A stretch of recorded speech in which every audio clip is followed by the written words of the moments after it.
좋아요와 구독하기는 사랑입니다. 안녕하세요. 반갑습니다. 부동산입니다. 2018년 11월 14일 수요일입니다. 자, 오늘도 부동산 뉴스 빠르게 읽어보도록 하겠습니다. 좋아요와 구독하기는 사랑입니다. 자, 첫 번째 뉴스입니다. 상가 보유 10년 안팎이면 올해 팔아야 양도세 덜 냅니다 라는 기사인데요. 저는 모르고 있었던 내용인데 깜짝 놀랐어요. 자, 질문이 이거예요. 구입한 지 9년 된 상가를 한 채 갖고 있으며 가격이 맞으면 팔 생각도 있는데 최근 거래하는 공인중개사로부터 기왕에 상가 팔 거라면 올해 안에 파는 것이 양도소득세를 줄일 수 있으니 빨리 팔라는 얘기를 들었습니다. 보유기간이 늘면 세금이 줄어드는 게 상식인데 왜 올해 안에 상가를 파는 게 이길까요? 라는 질문에 대한 답변인데요. 이 장기보유 공제 때문에 그렇습니다. 이 장기보유 특별공제가 상가에도 적용이 되는데, 주택 같은 경우는 이제 다주택자에 대한 장기보유 특별공제는 이제 이 조정대상 지역 이상에서 사라졌기 때문에 이런 세제 혜택이 없는데, 이 장기보유 특별공제라는 게 뭐냐면 결국 오랜 기간 동안 보유를 하면 특별히 세금을 빼주는 공제가 있다는 얘기예요. 이게 상가 같은 경우는 1년에 3%씩, 그래서 10년이 지나면 30%가 공제가 되는 거죠. 그래서 매년 3%씩 해가지고 10년이면 30% 공제가 되는데, 9년 갖고 있었으면 내년에 이제 10년이 지나면 30% 공제를 받을 수 있으니까 양도 차익에서 30%를 빼주고 나머지에 대해서 이제 세율에 따라 과세를 한다는 얘기예요. 근데 지금 이제 몰랐던 건데, 내년 1월 1일 이후에 양도하는 부동산은 양도소득 장기보유 특별공제가 세율이 3%에서 2%로 변경이 된대요.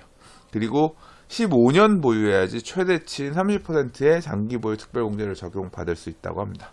그러니까 내년 팔면 30%가 되는 게 아니라, 이게 장기보유 공제가 15년 이상 할 경우에 30%가 되는 거니까 2%로 줄기 때문에 내년에는 10년 차가 되니까 올해는 27% 공제를 받을 수가 있는데 내년 1월 1일 양도하게 되면 20%로 줄어드는 거예요. 내후년이면 22%, 그 다음에 24%, 이렇게 해가지고 15년 차야 30% 되는 거죠. 이제 그 얘기입니다.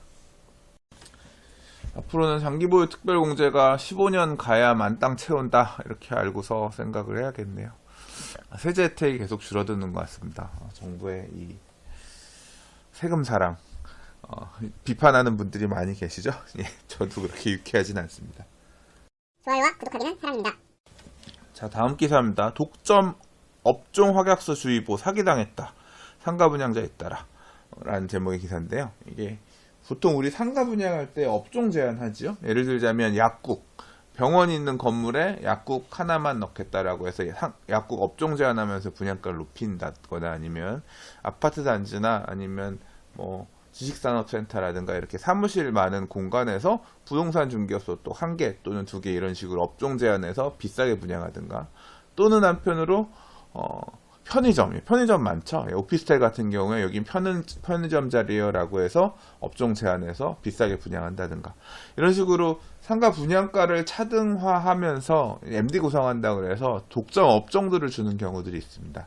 그래서 이제 분양계약서상의 업종을 딱 권장 업종 이런 표현이 아니라 딱 지정 업종, 다른 데서 못하게 한다, 이런 식으로 해서 넣기도 하고, 또는 한편으로는 뭐 2년간 업종 제한한다, 업종 제한 기간을 이렇게 딱 두는 경우도 있고, 천차만별이긴 해요. 근데 이 업종 제한이 일단 처음 들어가게 되면 지켜주고 분양가를 더 높게 이렇게 책정하는 경우들도 있기 때문에 이 업종 제한에 따라서 좀 더 높은 임대료를 받을 수 있을 거다라는 기대감 때문에 사실 분양가를 더 주고 분양받는 경우들이 있는데, 지금 기사에서 얘기하고 있는 사례는 뭐냐면 시행사가 아니라 분양 대행사가 작성한 그냥 확약서, 분양계약서상에 여기가 무슨 업종 지정 이것만 할 수 있습니다. 다른 상가 분양받은 사람들은 이 업종을 이 분양계약자의 동의 없이는 할 수 없습니다, 이런 식으로 명시되어 있는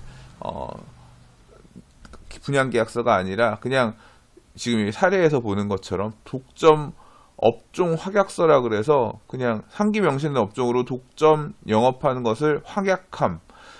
또한 제3자에게 명의 변경할 때도 위 독점 내용을 소유한 자는 고지하고 승계하는 것으로 함해가지고 이렇게 확약서를 써줬다는 거예요. 그러면 확약서 써줬으니까 되는 거 아니냐, 그 얘기인데, 지금 분쟁이 생기고 있는 건 뭐냐면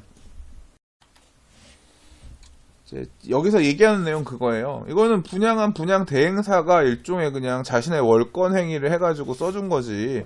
공급계약서에서는 이런 내용이 있는 거 아니냐.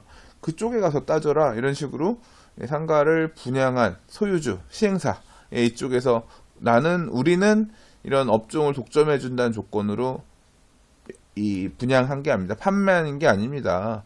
이런 식으로 이 권리가 없는 사람들이 독점 업종 확약서를 발행해 준 거다. 이제 그렇게 되면서 문제가 된 거죠. 자, 기사를 좀 읽어볼게요. 전문가들은 계약서에 시행사 또는 대행사가 강조한 내용이 명시되어 있지 않으면, 그러니까 분양 공급 계약서 안에 그 내용이 명시되어 있지 않으면 사실상 법적 효력을 취득하기가 어렵다. 위 사례에서도 보면 분양 공급 계약서에 있는 도장이랑 대행사에서 이렇게 확인해 드립니다라고 하는 확인해 준 사람 자체가 아무 권한이 없는 사람이라 이런 거예요. 그래서 그 공급 계약서상에 설명한 내용이 계약서상에 반드시 기재가 되어 있어야 나중에 문제 생기더라도 소송 등을 통해서 구제받을 근거가 된다는 거고요. 이런 내용이 있지 않으면 중간에 분양받는 거 아니라 중간에 양수하는 매수를 하거나 하는 경우에도 공급계약서에 이런 내용이 없이 좀 전에 사례와 같이 무슨 확약서 별도의 서류로 뭐 이렇게 있다라고 하면 그거 믿고서 괜히 매수했다가 나중에 낭패를 볼 수가 있으니까 주의해야 된다. 그런 얘기가 이번 기사에서 설명하고 있는 얘기입니다. 좋아요와 구독하기는 사랑입니다. 자, 다음 기사입니다. 용산 유엔사 부지 복합개발 밑그림 나왔다는 기사인데요. 용산 유엔사 부지가 매각이 됐죠. 엄청나게 비싼 가격에. 그리고 이제 어떻게 지을 건지에 대한 밑그림이 나왔답니다. 용산 관련해서 좀 약간 소식이 있네요. 자, 기사 제목은 아주 끝내줘요. 주거, 업무, 쇼핑 복합단지 한국판 롯봉길스를 건설하겠다. 용산구청에서 23일까지 주민 공람한다. 내용은 아파트 5개 동에 한 426가구, 오피스텔 2개 동에 1053실, 상가, 호텔, 랜드마크 단지 등이 들어선다고 하는데 이게 이제 모양새인 것 같습니다.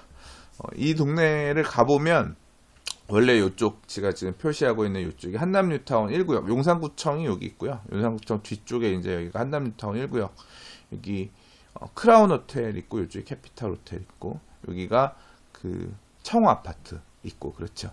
한남 뉴타운 1구역은 아시다시피 뉴타운에서 뉴타운 해제가 돼가지고 구역에서 그러니까 뉴타운에서 제척됐습니다.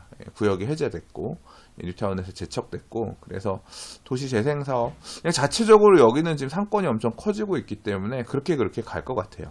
근데 이제 그 밑에 유엔사 부지 여기인데 이 도로변에 보면 막 큰 건물들도 있고 가구들 앤틱 가구들 파는 점포들도 있고 음식점들도 있고 그런 이 길 따라서 상가들이 쭉 즐비하게 있고 그 뒤편에 여기가 이제 유엔사 부지인데 보니까 중앙의 길을 딱 진입하게 되는 길이 이렇게 쫙 만들어지고 그 왼쪽으로 이쪽에 이제 주상복합 아파트들 5개 동이 들어서네요. 426가구. 최고 20층 정도 짓는 것 같아요.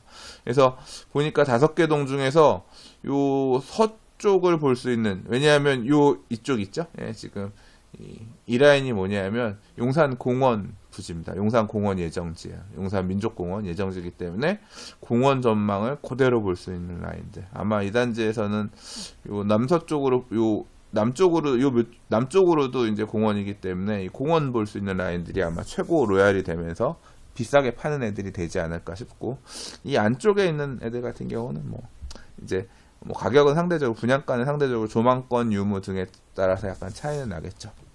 건물 구조는 봤더니 주상복합 아파트형 일단 타워형 구조 5개 동이네요. 그래서 위치에 따라서 약간씩 구조들은 조금 막 선호도가 높은 구조, 약간 빠지는 구조 좀 차이는 좀 있을 것 같긴 해요.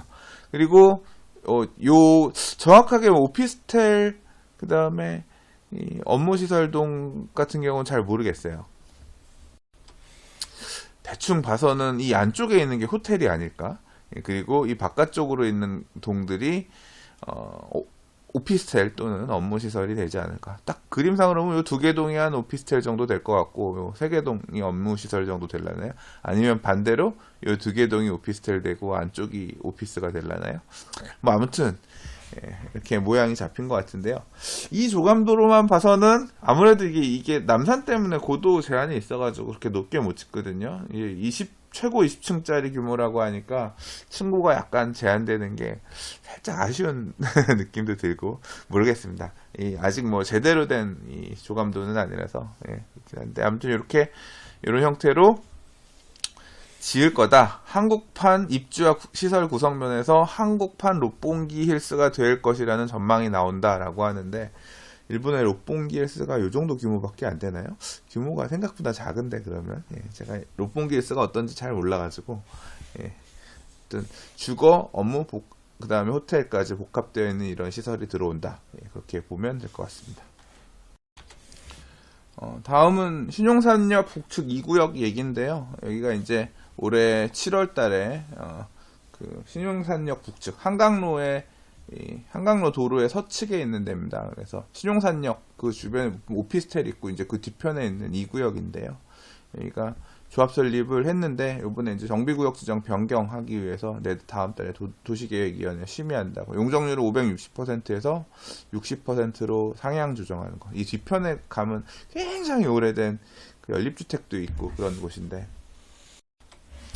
네, 이번에 아무튼 용적률 조금 올리고 그래서 이제 지하 5층 지상 36층 규모의 주상복합 아파트. 아파트는 330세대 짓는다고 합니다.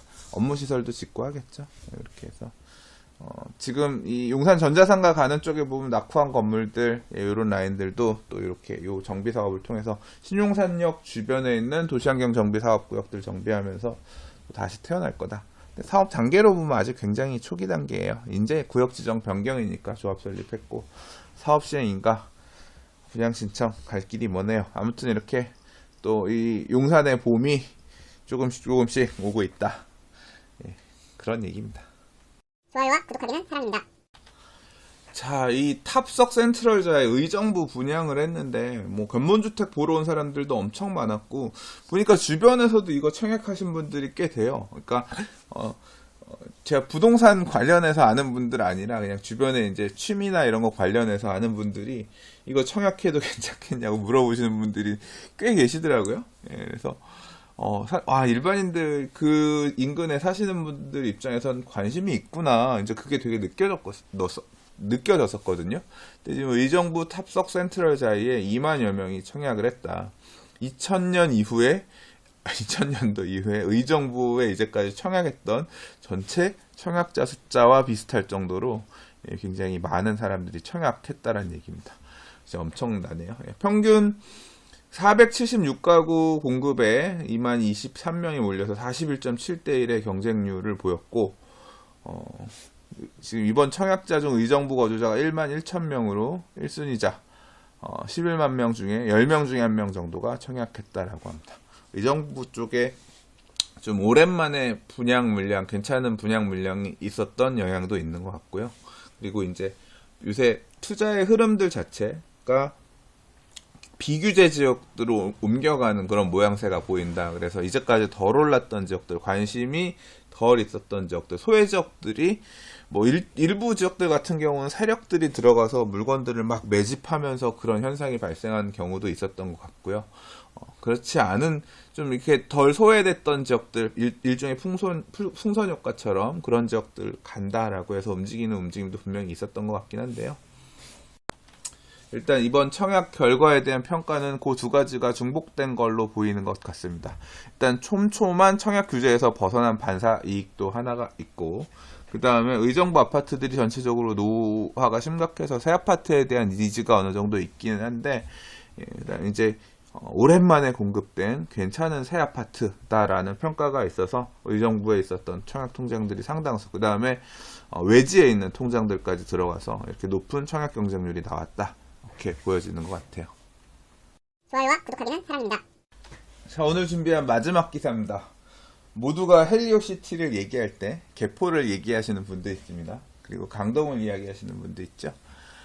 일단 오늘 중앙일보에서 낡은 저층 주거지가 고급 아파트 숲으로 개포는 상점 벽해 중이란 제목의 기사를 냈네요. 개포의 저층 아파트 단지들이 이제 재건축 사업을 마무리하고 이제 본격적으로 내년부터 입주를 시작하게 되는데, 뭐 앞으로 분양 나올 곳들도 있습니다. 사실 개포하면 항상 강남의 대치동이라든가 도곡동 아파트 가격이 들쑥들쑥할 때, 들썩들썩할 때, 대치동 음마아파트와 더불어 사실은 어떻게 보면 음마아파트보다 더 얘기가 많이 나왔던 지역들이 개포동 재건축이었던 걸로 저는 생각되거든요. 근데 이제 개포 재건축들은 대부분 이제 저층이었고 사업이 많이 진행된 거에 비해서 대치동 음마아파트는 좀 진척이 더뎌서 좀 차이가 나서 그런 건지 모르겠지만, 개포의 빠른 사업장들은 이제 드디어 개포지구의 빠른 사업장들은 이제 입주를 시작하는 곳이 나왔습니다. 그 첫 타자가 바로 이제 일원동 현대아파트 재건축한 레미안 루체하임 아파트인데요. 예, 지금 이제 지난주에 입주자 사전 점검했습니다. 그래서 부동산 스터디 카페에도 일원동 루체하임 아파트의 세대 내부, 그 다음에 단지 조경, 그 다음에 전망들 이런 것들 많이 나왔는데, 예, 좋고 부럽더라고요. 네. 자, 아무튼 그 레미안 루체하임 아파트 입주를 시작으로 이제 본격적으로 개포 라인에 이제 신규 아파트 입주들이 시작됩니다. 자, 사진에서 보이는 요 레미안 루차임 처음 분양했고요. 그 다음에 개포 2단지 레미안 블레스티지 분양했고요. 3단지 DH 아너힐즈 분양했고, 그 다음에 개포 시형 아파트 레미안 강남 포레스트 분양했고, 그리고 올해 개포 8단지 DH 자이였나요? 네, DH 자이 개포까지 분양을 했죠. 그리고 이제 앞으로 분양 나올 단지들도 있습니다. 지금 사진에서 보면 여기가 이제 개포 4단지, 여긴 GS 자이에요. 여기도 이제 좀 있으면 분양할 거고요. 보시다시피 철거하고 있고, 그 다음에 개포 1단지, 제일 개포에서 가장 큰 대단지라고 할 수 있죠. 개포 1단지도 분양할 거고, 그래서 이제 이렇게 개포 라인들이 진짜 크게 바뀔 것 같아요. 자, 1980년대 대규모 저층 단지가 들어선 이곳이 30여 년 만에 고층 아파트 숲으로 옷을 갈아입고 있는데, 그래서 이 재건축들이 전부 순차적으로 완료하게 되면 2020년까지 1만 8천여 가구가 건립되고 강남 속에 미니 신도시가 만들어지는 것이다. 그래서 인근 대치 도곡동의 낡은 아파트에서 새 집으로 갈아타려는 수요가 몰리면서 강남의 고급 주거타운이 될 것이다 라고 뭐 얘기하신 분도 계시고, 그러니까 인근에 이제 대치동 수요들 중에 일부는 개포동으로 이렇게 새 아파트들로 넘어오면서 또 이쪽도 굉장히 고급 주거 지역으로 바뀔 거다라는 이런 기대감이 있는 것 같아요. 그리고 아직 지금 사업 덜 간 개포주공 5단지에서 7단지 같은 경우도 추진이 이제 만들어서 재건축 마지막으로 이제 여기까지 추진하려고 하고 있는 상황인 것 같고요. 자, 지금 가격 같은 경우는 레미안 루체하임 59제곱미터 분양권이 16억 8,500에 거래됐고 지금 17억 정도에 나온다고 하고요. 레미안 블레스티지 개포 2단지는 84 호가가 21억에서 23억 선, 평당 6천이 넘고, 분양가가 13억 원 안팎이었던 거에 비교해보면 2년 만에 8억이 넘게 올랐다. 굉장히 가격이 많이 올랐다고 하는 거고요. 그리고 거의 가격 수준으로 보면 레미안 대치 팰리스만큼 못 미치지만 도곡동, 도곡 렉슬에 비하면 비슷한 수준 또는 조금 더 높은 수준인 것 같아요. 자, 아무튼 이 개포에 대한 관심도 되게 높고, 이제 이 일원동 루체하임 입주를 시작으로 개포가 본격적으로 이제 들어가면서 이 개포지구 사진들도 많이 올라오고, 관심 지금 한동안 조금 이렇게 사람들한테 잘 보이지 않았던, 약간 이제 가려져 있던, 잘 몰랐던 이런 부분들이 입주와 더불어서 많이 또 이제 이미지가 소비된다고 해야 되나? 그러면서 조금 살짝 붐업될 가능성도 있다고 생각합니다. 헬리오시티도 사실 어떻게 보면 언론이라든가 커뮤니티라든가 이런 곳에 많이 까였지만 이제 인기가 있는 데들이 사실 많이 까이는 거거든요. 입주하면서부터 본격적으로 이제 실제 거주하는 사람들, 사용해보는 사람들, 이런 사람들이 나오기 시작하면 또 이제 그 이미지는 또 달라질 수 있거든요.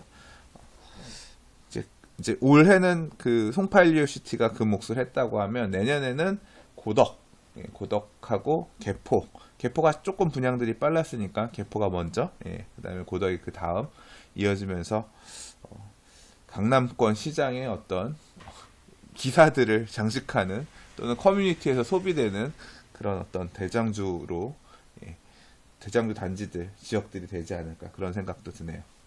좋아요와 구독하기는 사랑입니다. 자, 오늘 준비한 뉴스는 여기까지입니다. 오늘도 봐주셔서 들어주셔서 감사합니다. 자, 내일 또 다른 부동산 뉴스와 이슈를 가지고 인사드리도록 하겠습니다. 좋아요와 구독하기는 사랑입니다. 감사합니다. 부동산이었습니다.